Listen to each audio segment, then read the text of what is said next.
2026 ஆலங்குளம் சட்டமன்ற தொகுதியில் ஆறுமுக பாண்டியன் என்ற ராக்கெட் ராஜாவாக நான் இந்த நேரம் தேர்தல் களத்தில் இறங்கியிருக்கேன். என்னுடைய மக்களுக்காக கடந்த முறையும் ஒரு மிகப்பெரிய வரவேற்பு இருந்தனால அதை விட்டு கொடுக்கக்கூடாதுங்கிறதுக்காக எப்படியாவது எங்களுடைய மண் எங்களுக்கு வேணும், இந்த தொகுதியை மீட்கணுங்கிற ஒரே நோக்கத்தோடு இந்த முறையும் நான் கள இறங்கியிருக்கேன். ஆமாம்.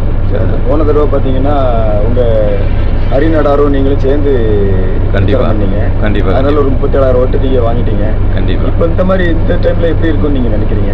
கண்டிப்பாக போன முறையும் எங்களுடைய மக்கள்கிட்ட எங்கள் உறவுகிட்ட ஒரு நல்ல ஒரு பெரிய வரவேற்பு இருந்தது. கண்டிப்பாக அதை விட 2 மடங்கு ஜாஸ்தி இருக்குன்னு நம்புகிறோம். போன முறை கொடுத்துருந்த வரவேற்போட இந்த முறை அதிகமாக இருக்கும், கண்டிப்பாக இருக்கும். இப்போ 2 பெரிய கட்சிகள் இருக்குது, 3வது தேவைக்கவும் இறங்கியிருக்கு.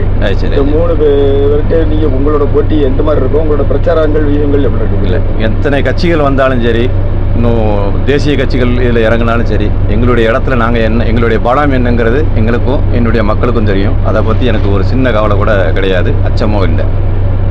பணங்காட்டுப்படை கட்சியோட நோக்கம் என்ன? குறிப்பாக ஆலங்குளத்தை செலக்ட் பண்ண காரணம் என்ன?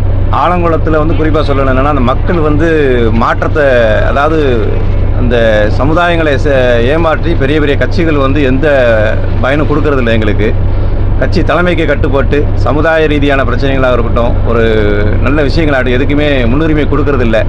ரொம்ப பாதிக்கப்பட்டிருக்கு. என்னுடைய இந்த மக்கள் தயாராக இருக்கிறனால அவங்களோட இணைஞ்சி களம் இறங்குறதுல தயாராக இருக்கோம் நாங்கள். ஆமாம். உங்களுக்கு அதிகமான வாக்கு இருக்கு. உங்களுக்கு ஆளுங்கட்சியா சரி, இந்த எதிர்கட்சியாக உங்களை கூப்பிட்டாங்களா? இருக்குது கூட்டணிக்கு ஏதாவது? கூட்டணிக்கு நேரடியாக வரல, மறைமுகமாக கூப்பிட்டாங்க. காரணம் என்னென்னா, எங்கிட்ட வராததுக்கு காரணம் நாங்கள் எதுலையும் காம்ப்ரமைஸ் ஆக மாட்டோன்னு அவங்களுக்கு திடமாக தெரியும். என்னை போன முறையே அதை அனுபவிச்சிருந்தாங்க அவங்க. இருந்தாலும் நாங்கள் யாரு கூடயும் கூட்டணிங்கிற பேச்சுக்கு எங்கிட்ட இடம் இல்லை. எங்கள் களத்தில் நாங்கள் தனியாக தான் நிற்போம். நல்ல ஒரு விஷயத்தை தேடி தான் போயிட்டுருக்கோம் நாங்களும். ஆமாம். நீங்கள் ஆலங்குளத்தை மட்டும் தொடர்ச்சியாக ஃபோக்கஸ் பண்ணிட்டு இருக்கீங்க. உங்கள் கட்சி சார்பாக பல தொகுதி ஒரு கூட்டணி அமைச்சு ஒரு 5 தொகுதி 6 தொகுதி 10 தொகுதி வரைக்கும் கேட்டு அதுக்கு தொகுதி நீங்கள் ஏதாவது பிரச்சாரம் பண்ணுறதுக்கு வழி இருக்கா? நெக்ஸ்ட் அந்த மாதிரி எதுவும் பிளான் இருக்கா? இல்லை, முதல் நம்ம ஒரு மக்களுக்கு நம்ம ஒரு வெற்றியை கொடுத்து எடுத்துக்காட்டாக இருக்கணும். அதுக்கு இந்த எங்களுடைய சமுதாய கட்சியான பணங்காட்டுப்படை அதை குறிப்பாக அந்த ஆலங்குளத்தில் தான் அந்த வெற்றியை எடுத்து மற்ற தொகுதிகளுக்கு அதை உதாரணமாக காட்டுறதுக்கு தயாராக இருக்கும். அதனால் ஆலங்குளத்துலேருந்து எங்களுடைய வெற்றி தொடங்கும். யாருமே இல்லாத அளவுக்கு பெரிய கேரவனில் மாஸ்க் காட்டிருக்கீங்க. உங்களோட தொண்டர்கள் வரவேற்பு, இளைஞர்களோட வரவேற்பு, இதெல்லாம் எப்படி பார்க்குறீங்க? இதை உங்களுக்கு ஓட்டா அறுவடையாக பண்ண முடியுமா? இந்த மாதிரி அதாவது வெளிப்படையாக சொல்லணும்னா சொல்லிக்கிட்டே இருக்கிறோம். நாங்கள் நேரடியான அரசியலுக்கோ அரசியல்வாதியோ இல்லை. எங்களுடைய களம்ங்கிறது நாங்கள் சிறு வயதிலிருந்து பல தலைவர்களை எங்கள் சமுதாய பணிக்காக அர்ப்பணித்து இழந்து நிற்கிற ஒரு கூட்டம் இது ஒரு அரசியல் பயணமாக இருக்காது. கண்டிப்பாக அதை தொண்டர்களாக பார்க்காம எங்களுடைய உறவாக தான் நான் பார்க்குறேன். இங்கே தொண்டர்கள்ங்கிற பேச்சுக்கே இடம் இல்லை. அது கட்சிகளில் பார்க்கச்சில தொண்டர்களாக இருப்பாங்க. இங்கே எங்கள் உறவுகளோடு தான் எங்களுடைய பயணம். அந்த உறவுகள் கண்டிப்பாக எங்கள் கூட நிற்பாங்க. மக்களுக்கு கொடுக்கக்கூடிய வாக்குறுதி என்ன? அதாவது மக்களை ஏமாற்ற விரும்பலை. ஏன்னா அவங்களுடைய அரசியல்வாதி வழியிலே நாங்களும் பயணிக்க விரும்பலை. மக்களுக்கு இதை செய்வோம் அதை செய்வோங்கிற ஒரு எந்த அறிக்கையும் எங்கிட்ட கிடையாது.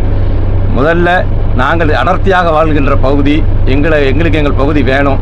எங்கள் மக்கள் என்னை தேர்ந்தெடுத்து வெற்றி பெற்றாங்கன்னா அது என்ன செய்யணுமோ அதை நாங்கள் பார்த்துக்கிடுவோம். அது வாக்குறுதியாக கொடுக்கறதுக்கு ஒன்றும் இல்லை. ஏன்னா அதை ஏமாற்றும் நடைமுறையாக தான் இருக்குதுன்னு நான் பார்த்துக்கிட்டு இருக்கேன். ஆமாம். இப்போ கட்சி அதிமுக திமுக பல்வேறு கட்சிகள் திட்டங்களை அள்ளி வீசுறாங்க. நீங்கள் திட்டங்களே இல்லாமல் மக்களை சந்திக்கல எப்படி இருக்கும்? சவால்கள் எப்படி மக்கள் எதிர்பார்ப்பாங்க? அதாவது நாங்கள் சொல்கிறோம்ல, ஒரு போராட்ட களத்தில் இருந்து வந்திருக்கோம். நாங்கள் மக்களை ஏமாற்றக்கூடாதுன்னு இருக்கோம். முதல்ல ஒரு அதிகாரம் வந்தால் எதையும் சாதிக்கலாம், எதையும் செய்யலாம். அதை அவங்கள முன்னுக்கு சொல்லி அதை ஏமாற்ற இடத்துல நாங்கள் இல்லை. வந்தால் எங்கள் மக்களுக்கும் எங்கள் தொகுதிக்கும் நல்ல விஷயங்கள் நடக்கும். அதில் உறுதியாக இருக்கும். கடந்த முறை உங்கள் கட்சியில் திரும்பி நிற்கிற மாதிரி பேட்டி கொடுத்துருக்காங்க. இல்லை, அதெல்லாம் கடந்து போகிறோம். நல்ல விஷயங்கள் நடக்கும் கண்டிப்பாக. அவ்வளோதான்.